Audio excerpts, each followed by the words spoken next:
මේ භූමියට ඇවිල්ලා කවුරු හරි කෙනෙක් දෙවිවරුන්ට කතා කරලා කිව්වොත් මට මේ විදිහේ ප්‍රශ්න තියෙනවා ස්වාමීනි මං ගැන බලන්න කිව්වොත් එසැනින් දෙවිවරු අවධානය යොමු කරනවා. මේ පුණ්‍ය භූමිය තමයි මනුස්ස ලෝකයේ අතරින් දෙවිවරුන්ට පළවෙනියෙන්ම පෙනෙන භූමිය.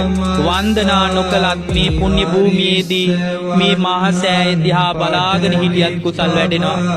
ජීවමාන බුදුරජාණන් වහන්සේවන් උන්වහන්සේගේ අනුහසට මේ ඉදිවුණ මේ සෑය දිහා බලාගෙන හිටියත් අප්‍රමාණව කුසල් දහම් වැඩෙනවා. මේ ලංකාවේ ජීවය තමයි මේ මහා සෑය රඳුන් වහන්සේ. මේ පාදම ළඟ දන ගහලා Tamanගේ නළල ස්පර්ශ කරලා අදිෂ්ඨාන ලබාගෙන ආශිර්වාදේ ලබාගෙන යන්න. මේ භාග්‍යවතුන් වහන්සේට වන්දනා කළා වගේ අප්‍රමාණ කුසල් දහම් පුරා ගන්න මේ පින්නතුන් අවකාශය ලැබෙනවා. පින්නතුනි අතීත කතාවල තියෙනවා පුරාවෘතවල තියෙනවා මේ සෑයටම උඩින් තමයි සිළුමිණි සෑය දිව්‍ය තලයේදී වෙලා තියෙන්නේ.